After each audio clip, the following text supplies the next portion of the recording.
Okay, let's dive in. Today, we're unpacking how the UK is trying to really stake its claim in the global AI race. Yeah, and specifically looking at how they're tackling a major hurdle, the AI skills gap. We've got a really interesting source guiding us. It's an article that zeroes in on this significant partnership between the UK government and NVIDIA. Right. So our mission for this deep dive is pretty focused. We want to pull out the key pieces of this whole initiative. What's driving it, you mean? Exactly. What's the motivation? What specific things are they doing both on the physical hardware side and the crucial human talent side? And what it all might mean for the UK's future in AI, yeah. Sticking just to what this source tells us. Precisely. And the context it gives is, I think, really helpful. It makes clear the UK isn't exactly starting from zero here. Not at all. The article points out it's already a leading hub in Europe for AI investment for startups. We're talking home to some serious players, right? Like DeepMind, Stability AI. Wave 2. And attracting huge private funding, something like $22 billion since 2013 alone. So, okay, they've got a foundation, but clearly there's a push to accelerate things. Definitely. And one of the first things this article stresses is the direct link they see between having strong AI infrastructure and, well, economic growth. Yeah, it mentions some analysis from a group called Public First. That's right. Finding a pretty strong link between having solid AI and data center capacity and, seeing bigger economic benefits overall. And they even put some pretty eye-popping numbers on it, didn't they? They did. According to this analysis, just a modest bump, just a small increase in AI data center capacity could potentially add almost £5 billion to the UK economy. 5 billion, okay. But here's where it gets really interesting. The article says if the UK managed to actually double its current access to this kind of kit, Double it. yeah, the annual economic boost could get close to $36.5 billion. Wow. Okay, that's a massive incentive then. 36.5 billion a year. Huge. So you can see why they're pushing forward. So how are they planning to get that kind of compute power in place? The article points to some pretty concrete commitments. We learned Nescale is pledging to deploy 10,000 NVIDIA Blackwell GPUs. 10,000 in the UK by late 2026. And that's not all. Nebius is also planning their first UK AI factory. Bringing more GPUs. Another 4,000 NVIDIA Blackwell GPUs online. And these are the latest generation processors, specifically designed for really intense AI work. So that's a serious injection of, capability, horsepower. Absolutely. And the article seems clear about where this power is supposed to go. Yeah, it's earmarked for research bodies, universities. And public services, too, like the NHS. That seems important. It's not just for private companies. Right. Spreading that capability across key sectors seems to be the goal. But then the article quickly adds this crucial caveat. Yeah, that having the hardware, as vital as it is, it's really only half the battle. Which brings us neatly to the other half, the arguably tougher half. The skills gap. This source explicitly identifies this challenge. Having all this amazing hardware is great, but finding enough skilled people who can actually use it effectively, that remains a significant barrier. And this is exactly where that NVIDIA partnership becomes so important. The article really highlights their direct involvement in the UK government's big national push to develop AI skills. So what's NVIDIA actually bringing to the table on the skills side? Yeah. The text talks about plans for them to set up a dedicated NVIDIA AI Technology Center. Physically located in Britain, yeah. Okay. And what's the focus of this center? Well, according to NVIDIA's description in the source, it's all about hands-on training, practical skills. In what specifically? Core AI, data science, and what's known as accelerated computing. Basically using that specialized hardware, those GPUs we talked about, to dramatically speed up complex AI stuff. And they get quite specific about the training areas too, don't they? The article lists things like foundation model builders, so people working on those big general AI models. Right. And embodied AI. Material science and Earth systems modeling too. These don't sound like random choices. It feels like these are strategically chosen areas where the UK wants to build, real deep expertise. Seems that way. And moving beyond just the core training, the initiative also looks at applying AI in specific sectors. The financial sector is a key example the article focuses on. Which makes sense, presented as one of the UK's major strengths. Exactly. And the approach here involves setting up an AI-powered sandbox. This is through the Financial Conduct Authority, the FCA. So like a safe testing zone? Pretty much. A safe, isolated environment where financial firms can experiment with AI tools, AI applications, without risking, real-world systems or customer data, at least initially. And the article names the partners involved in setting this up. It does.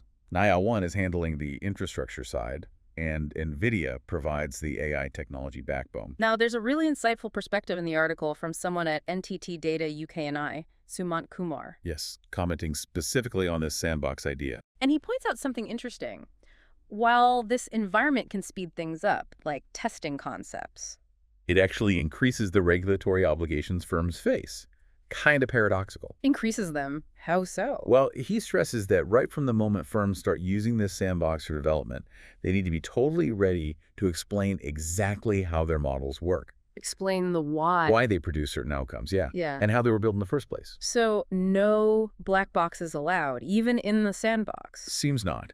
He really emphasizes this ongoing need for strong governance, really clear documentation. And controls around data provenance, knowing where the data came from. Right, and auditability too. Having that clear record of development, of decisions made, even inside this controlled environment. So it's like innovation, but with immediate and maybe even heightened accountability baked right in. That's how the article frames it. Not as a barrier, but an opportunity for firms to build up that capability for responsible AI scaling.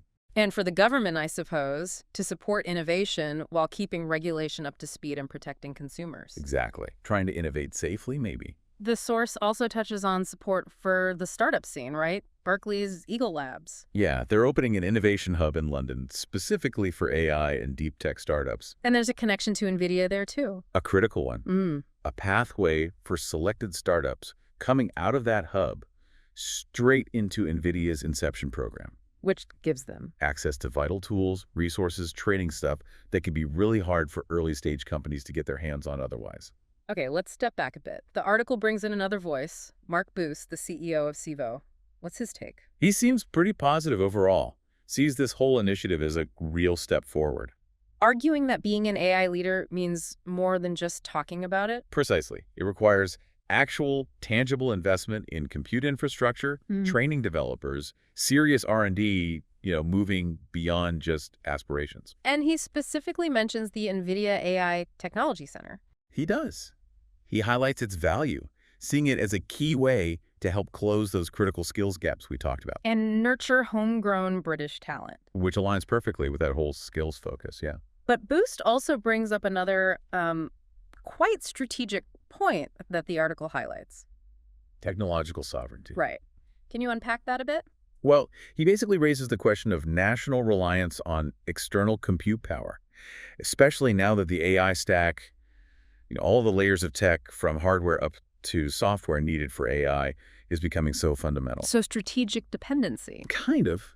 His argument, as the article presents it, is that while these global partnerships, like with NVIDIA, are clearly beneficial. The UK should also be doing more locally. Complementing them, yeah. With greater investment in local infrastructure, pushing for open standards, developing technologies, it has more direct control over. Why? For resilience. He suggests it's essential for long-term resilience and competitiveness. Makes sense, doesn't it? It does. So, pulling all these threads together from the source, what's the overall picture? Well, the article doesn't just present it as a list of separate announcements. It characterizes the whole thing as showing promising, genuine coordination. Coordination between who? Between different key players, public institutions, big industry names like NVIDIA, and educational bodies. And it feels like it's focused on both the immediate stuff, like getting compute power, and training people now. And building those longer-term foundations. Maybe learning lessons from past tech booms where, the infrastructure arrived, but the skills didn't quite keep pace. The article ends on a fairly pragmatic note, though, doesn't it? It does. It says whether all this actually delivers those massive economic benefits we discussed earlier, well, that remains to be seen. No guarantees. But it does suggest the strategy itself seems pretty well aligned. It plays to the UK's existing strengths. Like its research base, its position in finance, experience with regulation. Combined with that necessary investment in the computational muscle and the skills development, it seems like a coherent package, at least on paper. So looking back at what we've dug into from this source material, we see this really quite comprehensive approach taking shape. Yeah, tackling both the fundamental hardware needs and that critical human skills gap. through very specific partnerships like with NVIDIA and targeted initiatives in key areas like finance and supporting startups. Exactly. And it does leave you, the listener, with a couple of things to chew on, doesn't it? Like what? Well, think about that financial sector sandbox example again. It speeds up innovation, sure, but it also increases the regulatory burden and the need for deep explanation. Right. So what might that tell us about the future of AI development across all sectors? Does faster adoption just inherently mean we have to deal with more complex oversight, more accountability challenges? That's one angle. Or picking up on Mark Boost's point about technological sovereignty. How should nations really find that right balance between grabbing the clear benefits of their global tech partnerships on one hand? And the strategic need to build their own domestic capabilities in something as vital as AI infrastructure on the other. Where's the sweet spot? Yeah, it's a tricky balance to strike, isn't it? Something definitely worth thinking about.